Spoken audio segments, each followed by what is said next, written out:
John और मेरे YouTube channel science star classes पर आप सभी का हार्दिक स्वागत करता हूं। प्यारे विद्यार्थियों, हम बात कर रहे थे 12th बायोलॉजी से लेसन नंबर 6 के बारे में, पादपों में जल अवशोषण व रसारोहण। जल अवशोषण के बारे में हम पढ़ चुके हैं। आज है अपने रसारोहण, अगला टॉपिक लेने वाले हैं। आज अपन रसारोहण के बारे में पढ़ने वाले हैं। जैसे आपको नाम से मालूम पड़ रहा है, रसारोहण यानी कि रस का आरोहण। अब रस से मतलब यहाँ पर अपन लेंगे जो जल है वो मिट्टी से लेकर के और पादपों के शीर्ष भाग तक, पत्तियों तक या फिर अन्य जो सभी भाग है वहां तक कैसे पहुंचता है, इन सभी के बारे में बात करने वाले हैं। तो रसारोहण की बात करें तो क्या होगा, देखो जल कहाँ पर है। सबसे पहले हम बात करते हैं जल मिट्टी में होगा, ठीक है। और ये मिट्टी से जो जल है, जल जो है अवशोषित किया जाता है किसके द्वारा, मिट्टी से जल चला जाएगा मूल रोम तक। कहाँ चला जाएगा भाई, मूल रोम। इसको अवशोषित कर लेते हैं, जल को अवशोषित करते हैं। फिर यहाँ से मूल रोम से जो जल है ये चला जाएगा आपके जाइलम तक। मूल रोम से जल चला जाता है जाइलम तक। जाइलम में भी किसके द्वारा आगे इसका स्थानांतरण होता है, इसका एक तो वाहिका और दूसरा वाहिनिका, ठीक है। इनके द्वारा जाइलम में दो प्रकार की संरचनाएं या कोशिकाएं कह सकते हैं, वाहिका और वाहिनिका के द्वारा जो है जल आगे स्थानांतरित होता है। और यहां से फिर जल कहाँ चला जाता है, पत्तियों तक चला जाता है, या फिर यूं कह सकते हैं पादप के जो अन्य भाग है, शीर्ष भाग है, वहां तक पहुंच जाता है। अब हम बात करते हैं, देखो रसारोहण, मिट्टी से जल कहाँ तक पहुंच गया, पत्तियों तक पहुंच गया, यानी कि जल का ऊपरी दिश स्थानांतरण हो रहा है। कैसा, नीचे से ऊपर की ओर। तो यहाँ पर हम लिख सकते हैं इसकी परिभाषा कि जल के इस ऊपरी दिश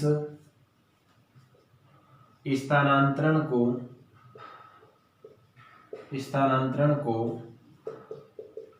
रसारोहण कहते हैं, ठीक है। परिभाषा में क्या हो जाएगा, जल का जो ऊपरी दिश स्थानांतरण हो रहा है इसको हम कहेंगे रसारोहण। ऊपरी दिश स्थानांतरण कैसे, मिट्टी या मूल रोम से जो जल है वो कहाँ तक चला जाता है, पत्तियों तक जाता है। इस प्रक्रिया को हम कहेंगे रसारोहण। ध्यान रखना, इंपॉर्टेंट पॉइंट है, आपको 1 नंबर का यहाँ से या फिर 2 नंबर का क्वेश्चन पूछेंगे। केवल रसारोहण के बारे में पूछा जाएगा तो 1 नंबर का, या फिर इस रसारोहण की जो क्रियाविधि है वो 3 अलग अलग सिद्धांत पढ़ेंगे हम आगे। उनमें से एक सिद्धांत जो है वो इम्पोर्टेंट है, मैं आपको बता दूंगा आगे। तो वो 2 नंबर का पूछा जाता है। यहाँ से 2 क्वेश्चन तैयार होते हैं आपके बोर्ड एग्जाम की दृष्टि से। इम्पोर्टेंट एग्जाम जो क्वेश्चन है वो 2 क्वेश्चन है। एक तो आपसे पूछा जाएगा रसारोहण क्या है, ये आपको समझ में आ गया होगा। अब हम बात करते हैं कि इसमें देखो कौन सी संरचना के द्वारा, जाइलम के द्वारा जो है जल ऊपर जा रहा है। तो इसको एक प्रयोग के द्वारा भी देखा जाता है। तो मैं हेडिंग लिख देता हूं यहाँ पर, रसारोहण का मार्ग। क्या हो जाएगा आपके हेडिंग, रसारोहण का मार्ग। इसको निम्न प्रकार से समझते हैं या फिर एक प्रयोग के द्वारा समझते हैं, प्रयोग द्वारा समझ लेते हैं इसको। किस तरह से मैं आपको बता देता हूं कि समझने के लिए हमें एक पादप लेना पड़ेगा। जैसे मैं एक पादप ले लेता हूं, यहाँ पर ये कोई पादप है और इसकी ये जड़ें हैं, ठीक है। ये जो पादप है इस पर मैं कुछ लीफ बना देता हूं समझने के हिसाब से। हालांकि ऐसा पादप नहीं होता है, फिर भी हम समझने की दृष्टि से इस तरह का पादप बना देते हैं, ठीक है। ये पादप जो है किसका पादप है हमें पता होना चाहिए। इस पादप का नाम बालसम। कौन सा पादप ले रहे हैं अभी, बालसम नामक पादप ले रहे हैं, ठीक है। तो एक बालसम पादप लेते हैं और क्या करते हैं, इसको एक बीकर के अंदर रखते हैं, ठीक है। ये जो जड़ें हैं इसको यहाँ से काट देते हैं। क्या करेंगे भाई, इनकी जड़ों को यहाँ से काट दिया जाता है, ठीक है। यहाँ से काट करके फिर इसको एक बीकर में रखते हैं और इस बीकर में हम क्या भरेंगे, सेफ्रेनिन का विलयन भरते हैं। क्या भरते हैं इसमें, सेफ्रेनिन का विलयन भरते हैं। ये अंदर भरा हुआ जो है ये क्या है, सेफ्रेनिन, ठीक है। आपको पता होना चाहिए सेफ्रेनिन क्या है। सेफ्रेनिन एक लाल रंग का अभिरंजक है। क्या है भाई? लाल रंग का अभिरंजक है सेफ्रेनिन। आपने 11th क्लास में यदि प्रैक्टिकल किए होंगे तो आपने जरूर देखा होगा सेफ्रेनिन को, और सेफ्रेनिन को काम में भी लिया होगा जब अपन 11th क्लास में हमने पढ़ा था जड़, तना या फिर जो पर्ण है उनके अनुप्रस्थ काट काट के फिर उसकी आंतरिक संरचना देखते हैं। तो जब आंतरिक संरचना देखते हैं तो उसको किसके द्वारा स्टेन किया जाता है? सेफ्रेनिन के द्वारा स्टेन किया जाता है। सेफ्रेनिन जो है किसको? जाइलम की जो वाहिका और वाहिनियां है ना, ये लिग्निन के द्वारा निर्मित होती है और इनको जो है अभिरंजित करने का काम करता है। तो हम क्या करेंगे, ये जो बालसम पादप है इसकी जड़ों को काट करके सेफ्रेनिन के विलयन में रख देते हैं। सेफ्रेनिन के विलयन में कहाँ तक रखेंगे? सेफ्रेनिन के विलयन में लगभग या फिर लिख देता हूं मैं आपके यहाँ पर, कम से कम 2 घंटे। कितने घंटे रखना भी इसको? कम से कम 2 घंटे जो है आपको इसको सेफ्रेनिन के विलयन में रखना है। इससे अधिक भी रख सकते हैं लेकिन कम से कम आपको 2 घंटे तो रखना ही होगा। अब देखो जब हम 2 घंटे रखते हैं तो क्या होता है, ये जो पादप है बालसम पादप, ये हमने जो पादप बनाया था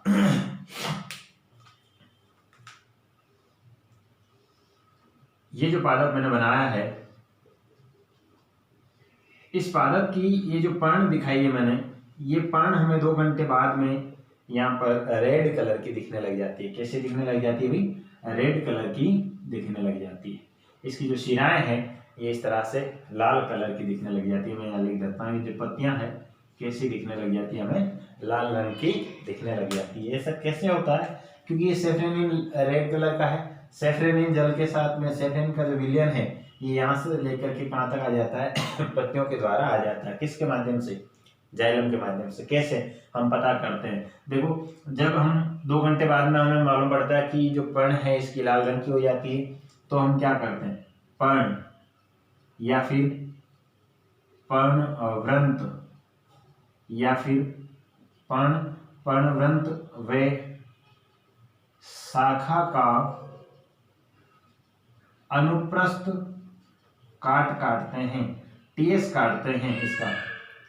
अनुप्रस्थ काटते हैं। अनुप्रस्थ काट के देखते हैं हम लोग क्या करते हैं, या तो पर्ण का काट लो, ठीक है, या फिर पर्णवृंत का काट लो, या फिर शाखा का काट लो, या तना का काट लो, ठीक है।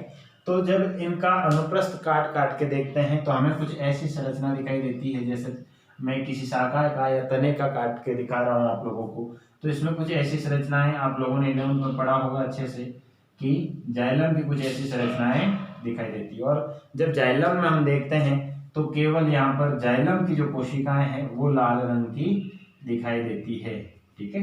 ये क्या है? यहाँ पर जाइलम है। तो हम पाते हैं यहाँ पर कि जाइलम की जो कोशिकाएं हैं वाहिका और वाहिनिकाएं, ये जो है हमें लाल रंग की दिखाई देती है। इससे क्या स्पष्ट हुआ भाई? यहाँ पर बालसम पादप रखा, पत्तियां लाल कलर की हो जाती है। जब इसके अनुप्रस्थ काट को, टीएस काट को देखते हैं तो हमें पता पड़ता है या मालूम पड़ता है कि जाइलम जो है, जाइलम की कोशिकाएं केवल लाल रंग की दिखाई देती है। इससे स्पष्ट हो जाता है कि मूल रोम से पत्तियों तक जो जल है किसके माध्यम से पहुंचता है? जाइलम के माध्यम से पहुंचता है, या फिर जाइलम की वाहिका और वाहिनिकाओं के माध्यम से पहुंचता है। ये आपको समझ में आ गया होगा यहाँ तक। आप एक बार इसका स्क्रीनशॉट ले लीजिए।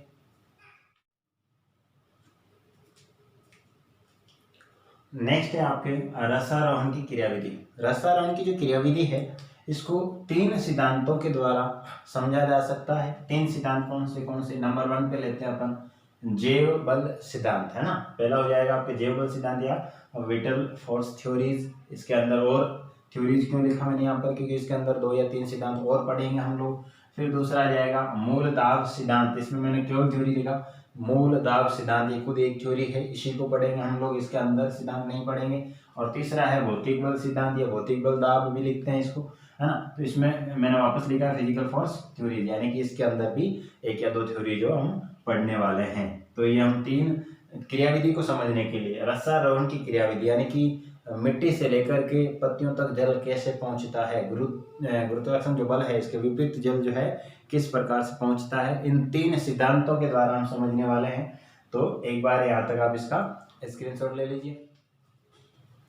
अब हम बात करते हैं जो पहला सिद्धांत है जैव बल सिद्धांत, वाइटल फोर्स थ्योरीज के बारे में। इसमें हमें बताया गया है कि जो जीवित कोशिकाएं होती है, पादप या तने की जो जीवित कोशिकाएं होती है उसमें कुछ बल उत्पन्न होते हैं, है ना, जैव बल बोलेंगे जिसको।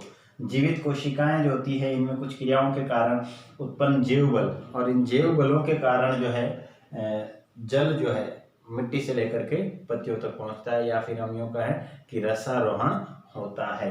अब हम बात करते हैं कि जो जैव बल सिद्धांत है, सबसे पहले नंबर पर इस जैव बल सिद्धांत को अलग अलग वैज्ञानिक कौन है, कितने, टोटल 3 वैज्ञानिक हैं इसको समझाने वाले। 3 वैज्ञानिक जो है इन्होंने इस सिद्धांत के बारे में हमें बताया, जैव बल सिद्धांत को स्पष्ट किया इन तीनों ने।